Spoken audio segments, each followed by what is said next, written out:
आज हम directions clear कर लेंगे। आज हम बीच में बहुत सारी बातें नहीं करेंगे। परमपिता परमात्मा, मेरे गुरु, मेरे इष्ट, सभी आध्यात्मिक गुरुजन, दिव्यजन पथ प्रदर्शक, सभी holy angels, holy masters, holy ministers, archangels, सभी पवित्र संसिद्ध महात्मा, वास्तु पुरुष, वास्तु गुरु, वास्तु के जनक और विद्या और ज्ञान सिखाने वाले सभी आध्यात्मिक सहायक, हम आपको प्रणाम करते हैं और आपसे प्रार्थना करते हैं कि इस क्लास में जो भी ज्ञान हम एक दूसरे के साथ शेयर करें उसको हम अच्छे तरह से सीखें, समझें और आपका दिव्य आशीर्वाद ज्ञान की आपूर्ति के लिए हमें प्राप्त हो। आपका बहुत बहुत धन्यवाद।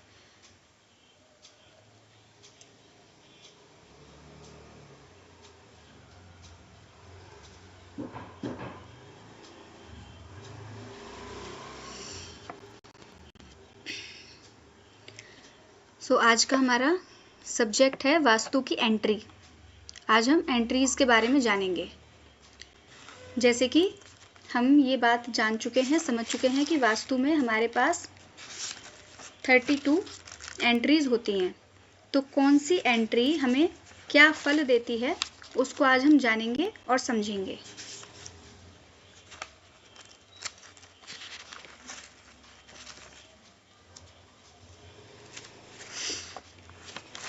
वास्तु के पंच तत्व आपको क्लियर हो गए ना?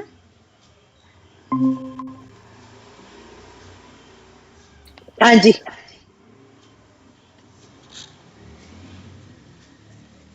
ठीक है जी।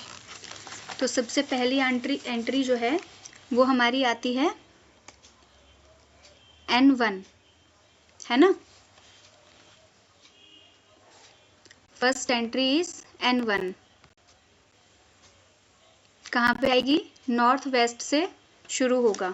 जैसे कि हमने पहले डिस्कस किया था कि हमारी जो डायरेक्शंस हैं वो एंगल से शुरू होंगी। जैसे कि नॉर्थ वेस्ट से हम देखेंगे तो हमारी फर्स्ट नॉर्थ की जो एंट्री आएगी वो नॉर्थ वेस्ट साइड N1 आएगी। आपके पास एक और इमेज मैंने ग्रुप में भेजी हुई है जिसमें हमने 32 एंट्रीज का एक स्क्वायर वाला पिक्चर, एक इमेज मैंने शेयर किया है ना? एंट्रीज हम कैसे निकालते हैं 32 पद की मेन एंट्रेंस, तो उसी को आज हम क्लास में क्लियर करेंगे। N1 की जो एंट्री है, ये एंट्री हमारी लाइफ में क्या देती है? अगर इसको हम बहुत ऑस्पिशियस मतलब कि बहुत पॉजिटिव एंट्री नहीं मानते तो ये एंट्री हमारे लिए सबसे ज़्यादा सीन क्रिएट करती है सामने वाले पर्सन को हार्म करने के लिए, दूसरे इंसान को, दूसरे व्यक्ति को नुकसान पहुंचाने के लिए। कैसा नुकसान? सबसे पहली बात, N1 की एंट्री सबसे ज़्यादा क्लटर क्रिएट करती है हमारी लाइफ में। हमें किसी का सपोर्ट नहीं मिलता। N1 की जो एंट्री है, इस एंट्री के जो देवता हैं या जो एंट्री को गवर्न करने वाले डाइटी हैं वो है नाग, और ये इनऑस्पिशियस मतलब कि पॉजिटिव एंट्री नहीं है। सबसे ज़्यादा इमोशनल डिस्टरबेंस और बैड हैबिट क्रिएट करती है। एक तरह से हम कह सकते हैं कि एडिक्शन की तरफ ले जाने के लिए अगर N1 की एंट्री है, हमारे मेन एंट्रेंस N1 में आता है। डायरेक्शन वाइज हम बाद में समझेंगे। सिर्फ अभी एंट्री की अगर हम बात करें तो बैड हैबिट्स ये एंट्री हमें देती है, उसके साथ साथ इमोशनल डिस्टरबेंस ये एंट्री क्रिएट करती है, और एडिक्शन और बैड कंपनी मतलब कि सपोर्ट तो किसी का मिलेगा ही नहीं, और जो मित्र मिलेंगे या जो कलीग्स मिलेंगे, जो टीम मेंबर्स होंगे वो पॉजिटिव एनर्जी वाले नहीं होंगे। एक तरह से हम कह सकते हैं कि किसी व्यक्ति की संगति जो है, कैसी संगति है, या उसके फ्रेंड सर्कल का या उसके सोशल सर्कल का, रिलेटिव्स का, उसको कितना सपोर्ट मिल रहा है वो NW से हम देखते हैं, क्योंकि नॉर्थ वेस्ट डायरेक्शन हमारा सपोर्ट का जोन है ना? और N1 की हमारी पहली एंट्री है, तो हमें सपोर्ट तो मिलेगा ही नहीं, लेकिन जो हमारा फ्रेंड सर्कल मिलेगा वो भी बैड हैबिट क्रिएट करने वाला होगा, ऐसा आप बोल सकते हैं। सेकेंड एंट्री आएगी हमारी N2। ये लगभग NW से कनेक्ट हो जाती है। जैसे कि नॉर्थ वेस्ट हमारा बैंकिंग और सपोर्ट का डायरेक्शन है, और यहाँ हमारी दो एंट्रीज कनेक्ट होती हैं। फर्स्ट हो गई हमारी N1, उसके बाद जब N2 की एंट्री आएगी तो ये हमारी NNW मतलब कि नॉर्थ ऑफ नॉर्थ वेस्ट में कनेक्ट होगी। नेक्स्ट N3, ये भी NNW में ही आएगी, means north of north west. In general में जो north of north west direction है वो अट्रैक्शन का जोन है, ठीक है, हमारी लाइफ में अट्रैक्शन क्रिएट करने वाला जोन है। और bed life, sex Dzire, sex health, उसके लिए NNW है। लेकिन अगर इसमें एंट्रेंस आ जाता है तो वो पॉजिटिव नहीं है, क्योंकि वो क्या है, अट्रैक्शन का जोन है। तो वो अट्रैक्ट कर रहा है किन चीज़ों को, बीमारियों को, और मुखिया भी जिनको कहते हैं। और ये मिक्स रिजल्ट देने वाली है। N2 की एंट्री मिक्स रिजल्ट देती है। मिक्स कैसे देती है, फाइनेंशियल गेन्स जो हैं वो अप डाउन रहेंगे, क्योंकि NW से कनेक्टेड है ना, नॉर्थ वेस्ट से बिल्कुल जस्ट कनेक्टेड है। तो बैंकिंग सपोर्ट हमारा कनेक्ट हो गया उसमें। और बैंकिंग सपोर्ट में हमारी क्या चीज़ें कनेक्ट होती हैं, फाइनेंस। तो अगर हम इस एंट्री की बात करें तो ये सबसे ज़्यादा जो क्लैशेस क्रिएट करेगी वो फाइनेंस में, मीन्स कभी बहुत अच्छा हो जाएगा और कभी एकदम से डाउन चला जाएगा। इसके अलावा पॉलिटिकल पावर तो मिलती है। N2 की एंट्री हमें पॉलिटिकली कनेक्ट होने में हेल्प करती है। लेकिन इस ऐसे घर में जहाँ एंट्री N2 में हो, रहने वाले लोग ना एरोगेंट हो जाते हैं, डोमिनेटिंग बिहेवियर हो जाता है, क्योंकि अट्रैक्शन का भी जोन है ना, और साथ में जो हमारी काम ऊर्जा है उसका भी जोन है। तो पर्सन को अपनी पावर पे एरोगेंसी आ जाती है। इसके साथ साथ जेलस नेचर, दूसरों से जलना, ईर्ष्या करना। N2 की जो एंट्री है वो जेलेसी क्रिएट करती है। तो अगर किसी के घर की एंट्री N2 में आ रही है तो ऐसे जो फैमिली मेंबर्स होते हैं, उस घर में रहने वाले लोग, उनके अंदर ऑटोमेटिकली जेलस आ जाती है। दूसरों से जलना, चिढ़ना, किसी की चीज़ को देखकर खुश ना होना, ये सारे बैड चीज़ें जो हैं वो N2 की एंट्री देती है। अच्छी चीज़ क्या है, आपको पॉलिटिकल कनेक्शन बनाने में थोड़ी हेल्प मिल जाती है इस एंट्री से, ठीक है। नेक्स्ट एंट्री आती है हमारी N3। ये ऑस्पिशियस एंट्री है। ऑस्पिशियस, पॉजिटिव, अच्छी। जो हम कहते हैं ना उत्तरमुखी मकान अच्छे होते हैं या उत्तरमुखी घर अच्छे होते हैं, तो नॉर्थ फेसिंग जो घर हैं वो एक्चुअली जब उनकी एंट्री N3 में अगर है तो वो ऑस्पिशियस हैं, वो पॉजिटिव एनर्जी लेकर आते हैं। यहाँ के जो लॉर्ड हैं वो है मुख्य, N2 मुखिया और N3 मुख्य, जो इसके डाइटी हैं। और ये क्या लेके आती है, सबसे ज़्यादा prosperity, growth, financial growth, opportunities, क्योंकि ये हमारी एग्जैक्ट कनेक्ट होती है नॉर्थ डायरेक्शन से, उत्तर दिशा से। एक हो गई हमारी N2 की एंट्री हो गई नॉर्थ वेस्ट साइड, और N3 की एंट्री हो गई नॉर्थ साइड, ठीक है। और ये हमारी लाइफ में जितनी भी अपॉर्चुनिटीज़ आती हैं, क्योंकि नॉर्थ डायरेक्शन जो कनेक्ट होता है वो मनी एंड अपॉर्चुनिटी से, नॉर्थ हमने बताया था ना कुबेर जी की दिशा है, और नई अपॉर्चुनिटी भी हमें नॉर्थ से मिलती हैं। तो N3 की एंट्री हमें फाइनेंशियल गेन, नई अपॉर्चुनिटी, करियर में, बिजनेस में, फैमिली मेंबर्स के कनेक्शंस में, कहीं से सपोर्ट हेल्प चाहिए उसमें अपॉर्चुनिटी मिलती हैं, वेल्थ गेन मिलता है। और साथ में हमें जो N3 की एंट्री है वो सक्सेस का काम करती है हमारी लाइफ में। तो जो ऐसे घर हैं जिनकी एंट्री N3 में आती है, उस घर के मेंबर्स के लिए जब भी वो कोई नया काम करते हैं या कोई भी चीज़ शुरू करना चाहते हैं या अपनी लाइफ में उनको कुछ चाहिए, तो उसके लिए जो अपॉर्चुनिटीज़ हैं वो ऑटोमेटिकली मिल जाती हैं। जो सक्सेस का रास्ता है वो उनको इजी मिल जाता है। क्लियर है, समझ में आ रहा है? जी मैम। अपनी एंट्रीज आप लोगों ने देखी हैं सबने, तो उससे कनेक्ट कर पा रहे हैं? जी ओके। और जो सबसे बेहतर एंट्री मानी जाती है नॉर्थ डायरेक्शन में वो है N4। N4 के जो डाइटी हैं वो है भल्लाट, ठीक है। और सबसे पॉजिटिव एंट्री है नॉर्थ वाली डायरेक्शन की, मोस्ट पॉजिटिव, क्योंकि ये क्या देती है, इमेंस वेल्थ, मतलब जिसको हम कहते हैं ना छप्पर फाड़ के दे दिया, ये वो वाली एंट्री है।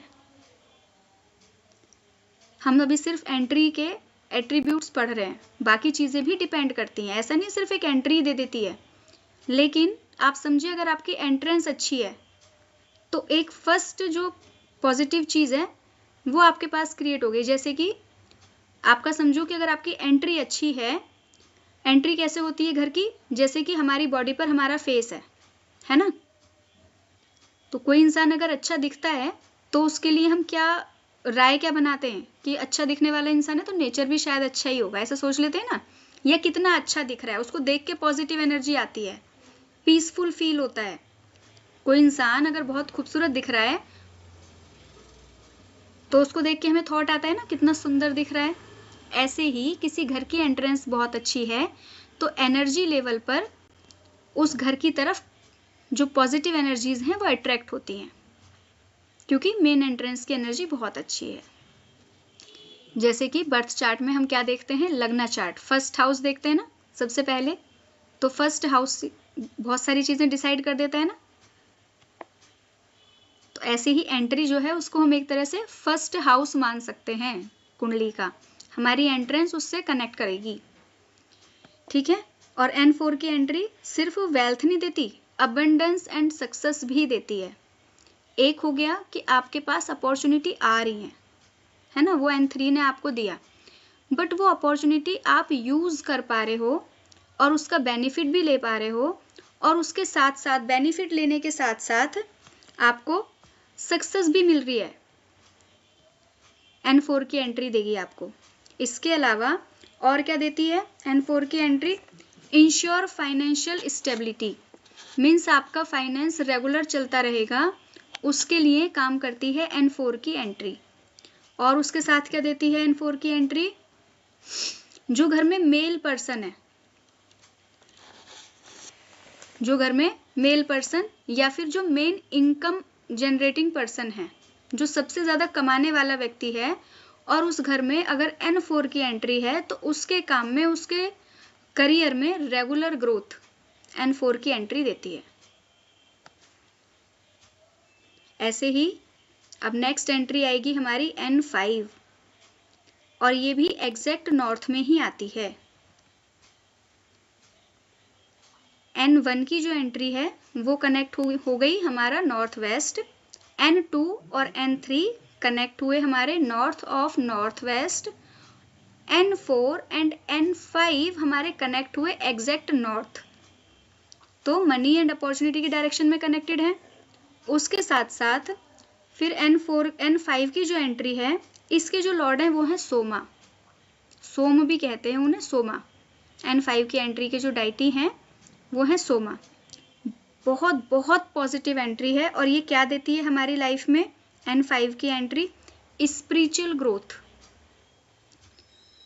जो हमारी नॉर्थ डायरेक्शन है वो ग्रोथ एंड अपॉर्चुनिटी देती है। N4 जो है वो हमें फाइनेंशियल ग्रोथ दे रहा है, और N5 की जो एंट्री है वो फाइनेंशियल ग्रोथ के साथ साथ हमें स्पिरिचुअल ग्रोथ भी देती है, क्लैरिटी देती है, कामनेस देती है, ठीक है, हमारे करियर में कामनेस देती है। N5 की एंट्री जिस घर में है उस घर में रहने वाले लोग जो होते हैं वो पीसफुल होते हैं थोड़े, ठीक है, स्पेसिफिकली अपने घर में भी और वर्क प्लेस पर भी, मतलब जहां भी वो काम करते हैं या जो भी काम करते हैं, अगर वो घर में रह के भी काम कर रहे हैं तो जो भी काम करते हैं उसको क्लैरिटी के साथ करते हैं, शांत मन के साथ सोचकर अपना काम करते हैं। तो इसीलिए N5 की जो एंट्री है वो मोस्ट ऑस्पिशियस क्यों है, क्योंकि ये एंट्री आपको फाइनेंशियल सक्सेस तो दे ही रही है, उसके साथ साथ स्पिरिचुअल ग्रोथ भी दे रही है। Means physical world and materialistic world दोनों कनेक्ट हो गए हैं।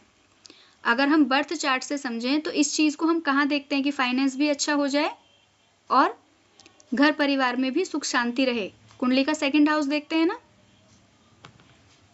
फाइनेंशियल ग्रोथ के लिए कुंडली का सेकंड हाउस देखते हैं, सुख दुख के लिए, है ना, डेली इनकम के लिए, सुख के लिए हम देखते हैं ना। सेकंड हाउस पर्सन की फाइनेंशियल ग्रोथ कैसी रहेगी। और आज के ज़माने में अगर किसी का फाइनेंस स्टेबल है तो आधा दिमाग तो वैसे ही शांत रहता है ना। बोरिंग बोरिंग तो नहीं लग रहा? No ma'am. समझ में आ रहा है? जी मैम। एंट्रीज समझ में आ रही हैं? जी मैम। ओके, एंट्रीज हम कैसे बनाएंगे वो समझ में आ रहा है ना? 32 पद बनाएंगे जी। हम। जो सेंटर चक्र है या जो वास्तु का चक्र है उससे एंट्रीज चेक नहीं करेंगे। एंट्री चेक करने के लिए हमेशा हम 32 पद वाली ग्रिड ही बनाएंगे। और इंटरनल डायरेक्शंस चेक करने के लिए हम वास्तु चक्र से चेक कर सकते हैं। क्लियर है ना? बहुत बार बहुत लोग ये गलती कर देते हैं कि एंट्रेंस, अपना गेट, अपनी एंट्री चेक करने के लिए भी वास्तु चक्र का प्रयोग करते हैं, जो कि डिस्टरबेंस क्रिएट हो जाती है एंट्री में, क्योंकि एंट्री का कैलकुलेशन अलग तरीके से होता है और इंटरनल डायरेक्शंस का कैलकुलेशन अलग तरीके से होता है। ओके, फिर नेक्स्ट एंट्री आएगी हमारे पास N6। बहुत पॉजिटिव एंट्री नहीं है, मिक्स कह सकते हैं एक तरह से। यहाँ के जो डाइटी हैं वो है भुजंग। भुजंग कौन होते हैं, कोई बताएगा? भुजंग कौन है? No idea ma'am. नाम तो सुना होगा, नाग का नाम है ना भुजंग। नाग शक्ति के एक नाग हैं भुजंग, वो डाइटी हैं यहाँ के, है ना? तो ये एंट्री अच्छी चीज क्या देती है? इस घर में रहने वाले लोग फन लवर होते हैं, मीन्स अपना एंजॉयमेंट चाहिए उनको। सीरियस बात कोई नहीं करेंगे, हर बात को मजाक में लेके जाएंगे। ठीक है, मतलब सब कुछ खेल लगता है, ठीक है हो जाएगा, देख लेंगे, है ना? मूवी देख रहे हैं और कोई आके कहे कि यार जल्दी चलो बाहर कुछ जरूरी काम है, कहेंगे रुको रुको मूवी खत्म हो जाएगी तो आते हैं, है ना? वो सीरियसनेस नहीं समझते हैं चीजों की। इसके अलावा थोड़ा सा नेम फेम देने में ये एंट्री हेल्प करती है, लेकिन वो नेम फेम जरूरी नहीं है पॉजिटिव वे में ही बने, है ना? लोग ये भी कह सकते हैं यार इस घर में रहने वाले लोग बड़े आलसी हैं, उन्हें वो किसी चीज की सीरियसनेस ही नहीं समझते, अपने मजे में ही मस्त रहते हैं। तो ये चीजें भी होती हैं N6 की एंट्री के साथ, और ये हेल्थ इशू भी क्रिएट करती है। क्यों? क्योंकि ये किस जोन से कनेक्ट होती है? हमारे north of north east NNE से। और नॉर्थ ऑफ नॉर्थ ईस्ट हमारी लाइफ में किस चीज को कनेक्ट करता है? Health and immunity. हमने बताया था ना, north of north east health and immunity को कनेक्ट करता है। तो यहाँ पर अगर एंट्री है, ओपन हमने एंट्री बना दी, क्योंकि सबसे पहले आप ये समझें कि एंट्री जो है, मेन गेट जो है, वो एक ऐसी जगह है जहां पर हर समय आना जाना लगा हुआ है, चाहे इंसानों का चाहे एनर्जी का। ओपन डोर है ना, ओपन डोर है तो फुट स्टेप्स भी हैं। और क्या आता है मेन डोर से? अंदर क्या आता है? हम जब रोड पर चल के आए हैं तो जितनी भी एनर्जी हम बाहर से लेकर आ रहे हैं वो सब हमारे घर से। जी बोलिए। नेगेटिव एनर्जी आएंगी, पॉजिटिव भी तो आएंगी। एंट्री जो है, एंट्री जो है वो हमारा फेस या हमारा माउथ, यहाँ से जो भी अंदर जाएगा, हम जो भी खाएंगे वो डिसाइड करेगा हमारी बॉडी अंदर से कैसी रहने वाली है, राइट? जी है ना?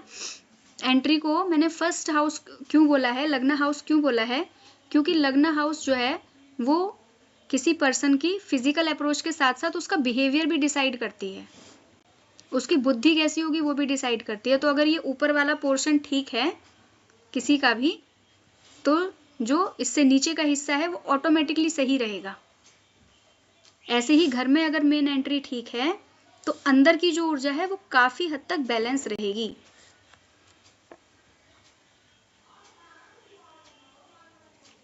तो N6 की जो एंट्री है ये लापरवाह बनाती है इंसान को, कुछ हद तक सक्सेस देती है लेकिन बहुत बहुत स्ट्रगल के बाद।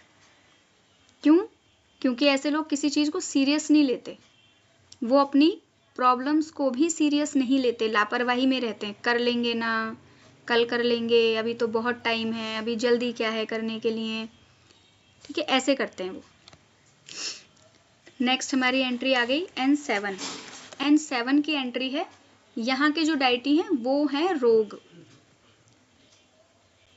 तो अच्छी एंट्री बिल्कुल भी नहीं है, क्योंकि N7 जो है, जैसा कि उसके नाम से ही पता चलता है कि बीमारी को इनवाइट करने वाली एंट्री है।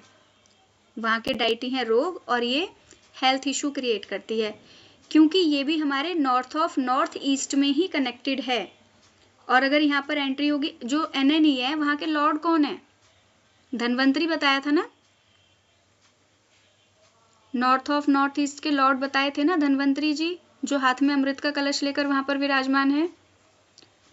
तो ऐसा समझो कि अगर हमारी N6 या N7 की एंट्री है, तो हम धनवंतरी जी के अमृत कलश के ऊपर से आना जाना कर रहे हैं, है ना। हमारे सारे जूते चप्पल, हमारी व्हीकल, हमारी कार, हमारी बाइक, साइकिल, सब कहाँ से एंटर हो रही है? धनवंतरी जी के सर के ऊपर से एंटर हो रही है। तो वो परेशान हो जाएंगे ना, वो कहेंगे यार तुम लोगों ने मुझे बड़ा परेशान किया है, अब तुम बीमारी भुगतो, है ना। जो हमें इम्यूनिटी और गुड हेल्थ देने वाला इंटरनली देवता है, हम उसके सर के ऊपर से जूते चप्पल लेके जा रहे हैं, ऐसा समझो आसान शब्दों में। तो क्या वो हमसे खुश होगा? नहीं होगा। तो फिर क्या मिलेगी? बीमारियां मिलेंगी। इसलिए नॉर्थ ईस्ट की जो दोनों एंट्री हैं N6 और N7, वो हेल्थ इशू को भी गवर्न करती हैं। इसके अलावा कॉन्स्टेंटली इलनेस, मतलब लगातार घर में कोई ना कोई बीमार रहेगा ही, एक ठीक होगा दूसरा, दूसरा ठीक होगा तीसरा, कुछ ना कुछ हो ही जाएगा। और N7 की एंट्री की एक और चीज है, जिस घर में एंट्री N7 में आती है, उस घर में जो बेटियां होती हैं, आप इसको पॉजिटिव भी समझ सकते हो और नेगेटिव भी समझ सकते हो, क्योंकि जो बेटी है उसके अपने बर्थ चार्ट पर भी डिपेंड करेगा। लेकिन उस घर में रहने वाली जो बेटियां होती हैं, वो अपने फैमिली ट्रेडिशंस को तोड़कर एक नया ट्रेडिशन बनाती हैं। इसको आप इन जनरल कहते हो कि कोई लोग ये, अगर कोई ये कहे कि हमारे खानदान में आज तक किसी की लव मैरिज नहीं हुई और उनकी N7 की एंट्री है, तो उनकी बेटी लव मैरिज जरूर करेगी। अगर कोई ये कहे पॉजिटिवली, मतलब एक नेगेटिव एस्पेक्ट अगर किसी के यहाँ है कि लड़कियों की शादियां जल्दी हो जाती हैं या लड़कियों को पढ़ाया लिखाया नहीं जाता, तो उनके घर में दूसरी तीसरी पीढ़ी में कोई एक लड़की ऐसी जरूर पैदा होगी जो उस पुराने ट्रेडिशन को तोड़ेगी और नया ट्रेडिशन स्थापित करेगी लड़कियों की पढ़ाई का और लड़कियों को करियर में आगे जाने का। तो ये नेगेटिव और पॉजिटिव दोनों में है, लेकिन क्योंकि अच्छी एंट्री नहीं है तो नेगेटिव इम्पैक्ट ज्यादा है। तो N7 की एंट्री वाले जो घर हैं, वहां स्पेसिफिकली बेटियां जो हैं वो अपने परिवार की परंपराओं को तोड़ती हैं और अपनी मर्जी से नए रूल सेटअप करती हैं।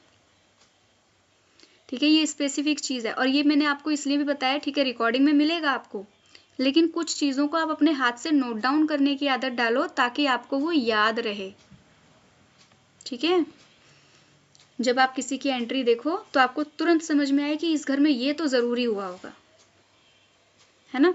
और इतना बड़ा काम करने के लिए, मतलब कि एक नया रूल सेट करने के लिए, जो सिम्टम्स हैं वो उस बच्चे में पहले से ही दिखेंगे। तो आप कह सकते हो कि भाई आपकी बेटी तो आपकी बात बिल्कुल नहीं सुनती होगी, है ना, आपके विपरीत ही चलती होगी, अपोजिट ही बोलती होगी। ये N7 की एंट्री देती है। नेक्स्ट एंट्री आई हमारे पास N8, बिल्कुल भी पॉजिटिव नहीं है, और यहाँ के जो लॉर्ड हैं वो है पाप यक्षमा, उनको कहते हैं जो डाइटी हैं पाप यक्षमा, बिल्कुल भी पॉजिटिव एंट्री नहीं है। क्यों? क्योंकि जो ये एंट्री है ये नॉर्थ ईस्ट को कनेक्ट करती है।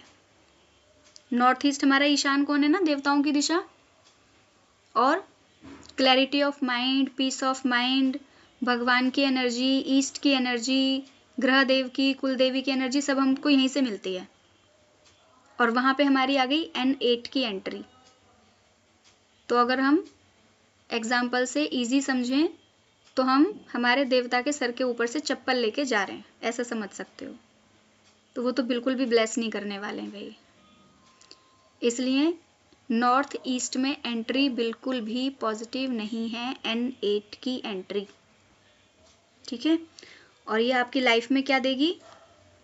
क्रॉनिक डिजीज, मतलब जो लंबी बीमारियां होती हैं, जो ला इलाज बीमारियां होती हैं, जिनका देर से पता चलता है, ट्रीटमेंट करने में सालों लग जाते हैं, फिर भी ट्रीट नहीं हो रही हैं। और क्या देंगी? अनलॉफुल एक्ट्स, मतलब कि घर में ऐसी सिचुएशंस क्रिएट करेंगी जिनका कोई इलाज नहीं है, चाहे वो कोई पर्सन ही क्यों ना हो। अगर किसी की N8 की एंट्री है तो सिंपल एक बात आप उसको बोल सकते हैं कि आपके घर में कोई एक पर्सन, एक से ज़्यादा भी हो सकते हैं, लेकिन कोई एक पर्सन ऐसा ज़रूर होगा जो सबके अपोजिट ही चलता होगा, किसी की बात नहीं सुनता होगा। ठीक है। और क्रॉनिक डिजीज, लंबी बीमारियां जल्दी ठीक नहीं होती। एक तो गंभीर बीमारी और एक लंबी चलने वाली बीमारी N8 की एंट्री देती है। ठीक है। इसके अलावा अगर हम स्पेसिफिकली बात करें तो N8 की जो एंट्री है वो बैंक बैलेंस को खत्म करने का काम करती है। ठीक है। लेकिन कैसे कैसे करती है बैंक बैलेंस को डिस्टर्ब? मैम बीमारियों की वजह से। बीमारियों की वजह से। अकाउंट मेंटेन तो होता रहेगा। N8 की एंट्री अगर आप पॉजिटिव वे में इसको लें तो एक चीज देती है कि बैंक अकाउंट मैनेज होता रहेगा, मतलब खाता खाली नहीं होगा, लेकिन वो पॉजिटिव वे में नहीं होगा। तो ऐसा इंसान जिसकी N8 की एंट्री है अपने अकाउंट को फुलफिल करने के लिए कोई भी तरीका अपनाएगा, लेकिन उसके अकाउंट में पैसे हमेशा होंगे। वो एक लिमिट सेट करके रखता है कि अगर मेरे अकाउंट का जो बैलेंस है वो इतने लिमिट से कम गया तो उसको टेंशन हो जाएगी, वो कुछ भी करके उसमें पैसे डालेगा, कुछ भी का मतलब कुछ भी, लेकिन अपना बैंक अकाउंट नीचे नहीं जाने देगा। तो अगर हम इसको पॉजिटिव वे में देखें तो सिर्फ इतनी ही अच्छाई है इसमें, लेकिन वो अच्छाई का जो रास्ता है वो पॉजिटिव नहीं है, क्योंकि वो व्यक्ति कर्जा भी ले सकता है, उसको क्लैरिटी ऑफ माइंड नहीं है, क्योंकि N8 की जो एंट्री है वो नॉर्थ ईस्ट में आ रही है ना। क्लैरिटी ऑफ माइंड खत्म हो गया, क्लियरेंस नहीं है, पीस नहीं है दिमाग में, उसको ये नहीं सूझ रहा है कि मुझे ये काम करना चाहिए या नहीं करना चाहिए, अच्छा है बुरा है, कुछ नहीं सोचेगा। उसको करना है मतलब करना है, और सही काम तो बिल्कुल नहीं करेगा। तो वो क्या करेगा? अननेसेसरी कर्जा ले लेगा, अननेसेसरी बिना मतलब कि लोगों से उधारी ले लेगा, दूसरों के पैसे मार लेगा, काम करके करवा के पैसे नहीं देगा। क्यों? क्योंकि उसको अपने खाते में से पैसा नहीं, आप कंजूस भी कह सकते हो एक तरह से, और एक तरह से बेईमान भी कह सकते हो। बेईमानी करना सिखाती है एंट्री। ऐसा आदमी ईमानदार नहीं होगा, क्योंकि उसको सिर्फ अपने अकाउंट से, अपने खाते से मतलब है, बाकी दुनिया से कोई मतलब नहीं है। तो हमारी नॉर्थ डायरेक्शंस की 8वां एंट्री कवर हो गई। अब यहाँ तक अगर आपको किसी भी एंट्री में कोई सवाल है, कोई रिवीजन चाहिए, नहीं समझ में आया है, तो प्लीज़ आप पूछ लीजिए। अपनी एंट्री अगर आपने चेक कर की है, जैसे कि डिग्री वाइज हमने बताया था कि कौन सी एंट्री कहाँ पर आएगी, तो अगर किसी की एंट्री नॉर्थ वाली एंट्रीज में आ रही है और आपको समझ में नहीं आया है कि आपकी एंट्री एग्जैक्ट कौन सी है, N6 है, N7 है, N8 है, कौन सी है, तो आप पूछ सकते हो। समझ में आ गया है तो बहुत अच्छी बात है, फिर आगे की एंट्रीज पढ़ते हैं। बट प्लीज मुझे बता दीजिए कि समझ में आ गया है कि नहीं आया है। मैम जी मैम जैसे N1 N2 3 4 5 6 जो भी है बहुत सारी हैं, तो मैम उसमें डिग्रीज भी होंगी ना इसकी? हाँ बिल्कुल डिग्रीज होंगी। तो ये साथ में जो पहले दिया उससे अंदाजा लगा के लिखनी होगी तो आइडिया हो जाएगा फिर। देखो नहीं नहीं, अंदाजे से हम कुछ नहीं करेंगे। पहले हम 32 पद बनाएंगे, है ना, जी 32 पद बनाएंगे पहले। जी ठीक है। फिर 32 पद में हम नॉर्थ वेस्ट की साइड से शुरू करेंगे, मतलब N1 से शुरू करेंगे। उसके बाद हम वास्तु चक्र से चेक करेंगे। ठीक ओके है। तो दो, कम से कम 2 से 3 डिग्री का फर्क आता है। ओके ठीक है, ये याद रखिए, 2-3 डिग्री का फर्क आता है। जब हम शक्ति चक्र से, वास्तु चक्र से देखते हैं और हम 32 पद बनाते हैं तो 2-3 डिग्री का फर्क आएगा, बट हम एग्जैक्ट उसको समझ सकते हैं, क्योंकि देखो कोई भी एंट्री, हमारे पास एक डायरेक्शन कितनी बड़ी है, हमारे पास एक डायरेक्शन का जो एरिया है वो कितना है, 11.25 डिग्री का है ना, है ना। अगर हम सिर्फ एक डायरेक्शन को देखें तो हमारे पास 22.5 डिग्री का डिफरेंस है ना। 0 से नॉर्थ को ही अगर हम देखेंगे तो 0 से लेके और नॉर्थ ईस्ट तक अगर हम जाते हैं तो लगभग 22.5 डिग्री पड़ता है, जी जी है ना।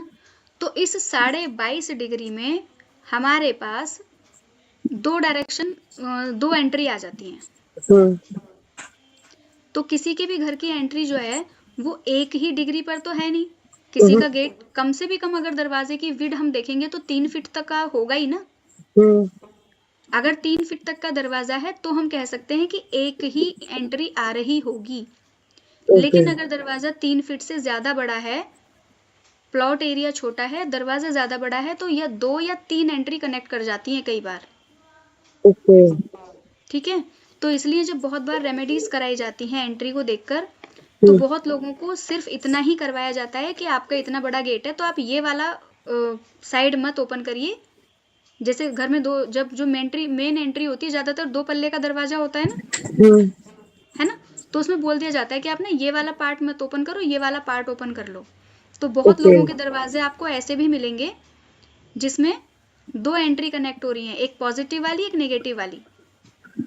ऐसे भी मिल सकते हैं जहां दोनों पॉजिटिव एंट्री कनेक्ट होती हूँ, ऐसे भी मिल सकते हैं जहां दोनों नेगेटिव एंट्री कनेक्ट होती हूँ। तो जो 32 पद जो हम बनाते हैं ना, एक्चुअल में ये देखने के लिए बनाते हैं कि जो मेन गेट है, उसका जो डिग्री है, उससे ये पता चल जाता है कि इस दरवाजे में 2 एंट्री कनेक्टेड हैं या सिंगल एंट्री कनेक्टेड है, और 2 हैं अगर तो मिक्स हैं, ऑस्पिशियस हैं या इनऑस्पिशियस हैं। तो ईस्ट की सबसे पहली हमारी एंट्री आएगी E1, और ये भी नॉर्थ ईस्ट में ही आएगी, है ना, क्योंकि हमारे पास 22.5 डिग्री की एक डायरेक्शन है जिसमें 11.25 डिग्री की एक एंट्री है। सिंपल, आप अभी इतना समझ लीजिए, एक जो दिशा है वो 22.5 डिग्री का एरिया कवर करती है, जिसके पास लगभग 2 एंट्री आ जाती हैं, तो 11.25 डिग्री की हमारी एक एंट्री है। तो N8 और E1 दोनों ही नॉर्थ ईस्ट में आती हैं। और जैसा कि हमें पता है कि नॉर्थ ईस्ट जो है हमारा ईशान कोण है, या देवताओं की दिशा है, या पॉजिटिव एनर्जी क्रिएट करने वाली दिशा है, और वहां पर क्लटर, किसी भी तरह की गंदगी, ये चीजें अलाउ नहीं हैं। तो N8 के साथ साथ E1 की एंट्री भी हमारी नॉर्थ ईस्ट में ही आती है।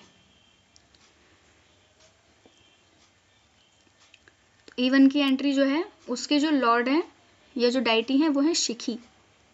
ठीक है, और क्योंकि ये नॉर्थ ईस्ट में ही आ रही है तो ये बिल्कुल भी पॉजिटिव एंट्री नहीं है, अलाउड एंट्री नहीं है।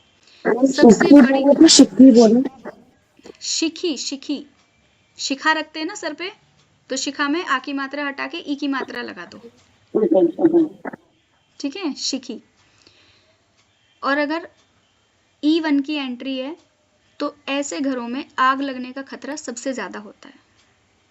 एक्सीडेंट्स, सडन एक्सीडेंट और सडन मेजर लॉसेस, अचानक से नुकसान हो जाना सबसे ज्यादा होते हैं, क्योंकि ये नॉर्थ ईस्ट में एग्जैक्ट आ रही है। तो हम क्या बोलते हैं कि नॉर्थ ईस्ट में किचन नहीं बनानी चाहिए, है ना, नॉर्थ ईस्ट में वॉशरूम्स नहीं बनाने चाहिए, देवताओं की दिशा है, साफ सुथरी रहनी चाहिए। तो अगर वहां पर एंट्री ही बन गई तो साफ सुथरी तो नहीं हुई ना। ठीक है, तो सबसे ज्यादा फायर, एक्सीडेंट्स, अचानक से होने वाले नुकसान, ये सिर्फ एंट्री नहीं है, नॉर्थ ईस्ट डायरेक्शन भी की एनर्जी भी अगर बैलेंस नहीं है किसी के घर में तो भी ये चीजें होती हैं। ठीक है, उसको हम जब डिटेल में डायरेक्शन पढ़ेंगे तब भी पढ़ेंगे, दोबारा से रिपीट भी होगा। फिलहाल हम एंट्री पढ़ेंगे। तो E1 की जो एंट्री है वो ये चीजें तो देती ही देती है, इसके अलावा और क्या चीज देती है, मेजर लॉसेस तो होते ही हैं लेकिन एक रेगुलरिटी बनी रहती है, मीन्स एक पैटर्न बना रहता है। तो E1 वाले जो घर हैं एंट्री वाले, वहां पर एक पैटर्न होता है कि हर इतने टाइम पीरियड बाद ये नुकसान होगा, या होता रहता है उनके यहाँ रेगुलरली। ठीक है, एक ऐसा पैटर्न बन जाता है उनके यहाँ कि जैसे ही थोड़ी पॉजिटिव कोई चीज होनी शुरू होती है तुरंत लॉस हो जाता है, या जब वो कोई ऑस्पिशियस काम, मतलब कोई पवित्र काम, सकारात्मक काम कुछ ऐसा करने की कोशिश करते हैं या प्रिपरेशन करते हैं, तो उनके घर में एक्चुअली ऐसा कुछ ना कुछ नुकसान हो जाता है जिसकी वजह से जो उनका पॉजिटिव काम है वो ठीक तरीके से कंप्लीट नहीं होता। एग्जाम्पल के लिए हम ऐसा भी समझ लेते हैं कि किसी ने बहुत खुश होके बहुत अच्छी मिठाई बनाई, लेकिन खाने से पहले उसको गले में दर्द हो गया, पेट में दर्द हो गया, मीन्स जो अच्छी चीज़ है ना उसको भी वो ठीक तरीके से उपयोग नहीं कर सकते हैं। ये E1 की एंट्री देती है। सबसे ज़्यादा 2 चीज़ें रहती हैं, मेजर हेल्थ इशू, लंबी बीमारियां, क्रॉनिक डिजीज, आग लगने का डर और अचानक से होने वाला बड़ा नुकसान। E1 की एंट्री होगी हमारी। उसके बाद सेकेंड एंट्री आएगी हमारे पास E2। E2 की entry east north east direction को कनेक्ट करेगी, मतलब कि नॉर्थ ईस्ट का ईस्टर्न पार्ट, ईस्ट की तरफ जा रहे हैं ना हम धीरे धीरे, तो जो ईस्ट ऑफ नॉर्थ ईस्ट मतलब कि नॉर्थ ईस्ट का जो ईस्टर्न पार्ट है उसका एक स्पेसिफिक जो सिग्निफिकेंट है वो क्या है, फन है ना, इंजॉयमेंट और रिक्रिएशन। E जो डायरेक्शन है वो फन और रिक्रिएशन को कनेक्ट करता है। अब यहाँ पे आ गई हमारी एंट्री, है ना, मेन गेट आ गया हमारे यहाँ पे। तो E2 की एंट्री के जो ये है डाइटी हैं वो है पापात्र, बहुत तो लोग पापा तारा भी कहते हैं, ठीक है। ये हमें क्या देता है, सेवियर फाइनेंशियल इश्यूज, क्योंकि हमारी लाइफ में फन किस चीज़ से है, आज की तारीख में तो पैसे से ही है ना। पैसा है तो आप इंजॉयमेंट के लिए बाहर जा सकते हैं, घर में कोई चीज़ खरीद कर ला सकते हैं, फाइनेंस को नुकसान पहुंचाता है। इसके अलावा निगेटिव कर्मा का इम्पैक्ट सबसे ज़्यादा मिलता है यहाँ पे। किसी की अगर E2 की एंट्री है तो ऐसा इंसान अगर कोई गलती कर रहा है, गलती करके आ रहा है, अपने मन में बेईमानी कर रहा है, बुरा सोच रहा है जी, मतलब वो चीज़ें जिनको इन जनरल में हम कहते हैं कि पाप कर्म है, उस घर में रहने वाले लोगों की हैबिट ऐसी ही हो जाती है, नेगेटिव थॉट वाली, छिपकर गलतियां करने वाली।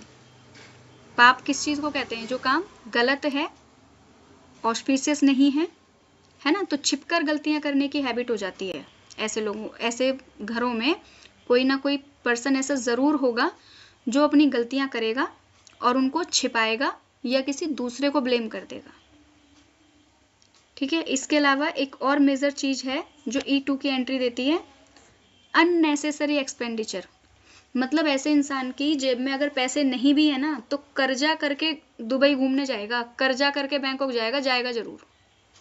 वो अपने फन के लिए कोई भी रास्ता ढूंढ लेता है, लेकिन खुश तब भी नहीं रहेगा, इतना काम करने के बाद भी खुश नहीं रहेगा। और E2 की एंट्री एक चीज़ और देती है, अगर किसी घर में E2 की एंट्री है तो बेटियों की संख्या बेटों की संख्या से ज़्यादा होती है। तो अगर आपके पास कोई ऐसा क्लाइंट आया है जिसके बेटियां ज़्यादा हैं, वो पूछते हैं जी बेटा होगा नहीं होगा, है ना, वो हम कुंडली से भी देखेंगे ना, 5th हाउस को कनेक्ट करेंगे, 7th हाउस को कनेक्ट करेंगे, 4th हाउस को कनेक्ट करेंगे, लेकिन हम उसके घर की एंट्री भी देखेंगे। अगर E2 की एंट्री है तो बेटी होने की संभावना घर में ज़्यादा है। और डायरेक्शन वाइज अगर देखेंगे तो east of north east direction अगर पॉजिटिव नहीं है घर में, अगर वहाँ पर हैवीनेस है, बहुत ज़्यादा क्लटर है, एंटी एलिमेंट्स हैं, मतलब कि नेगेटिव कलर्स हैं जो उस डायरेक्शन में नहीं होने चाहिए, तो भी ये इम्पैक्ट आता है। ओके, क्लियर है। और अगर E2 की एंट्री है, ईस्ट नॉर्थ ईस्ट डिस्टर्ब है, तो व्यक्ति की कुंडली में 4th हाउस डिस्टर्ब होगा, क्योंकि कुंडली में 4th हाउस किस चीज़ का है, सुख का खाना है ना। 4th हाउस, ये आप लोगों को तो कुंडली का पता है ना, एस्ट्रोलॉजर्स हैं, बर्थ चार्ट तो देखते हैं। 4th हाउस क्या शो करता है बर्थ चार्ट में, सुख, सुख का घर है ना जी। और वास्तु में सुख सुविधा, वास्तु में इंजॉयमेंट हो गया हमारा ईस्ट नॉर्थ ईस्ट। तो अगर ईस्ट नॉर्थ ईस्ट डिस्टर्ब है या E2 की एंट्री है तो ऐसे लोग अपने घर में सुखी नहीं रहते, वो घर से बाहर उनको ज़्यादा कंफर्टेबल लगता है, या फिर घर में जब अकेले रहते हैं अपनी मर्जी के अनुसार घर में जो चाहे फैलाते हैं, जो चाहे करते हैं, तब वो सुखी रहते हैं। दूसरे मेंबर्स के साथ उनको हैप्पीनेस फील नहीं होती अगर ईस्ट नॉर्थ ईस्ट डिस्टर्ब है तो हमारी एंट्रीज हो गई E2 तक, और आज की क्लास को हम यहीं विराम देंगे।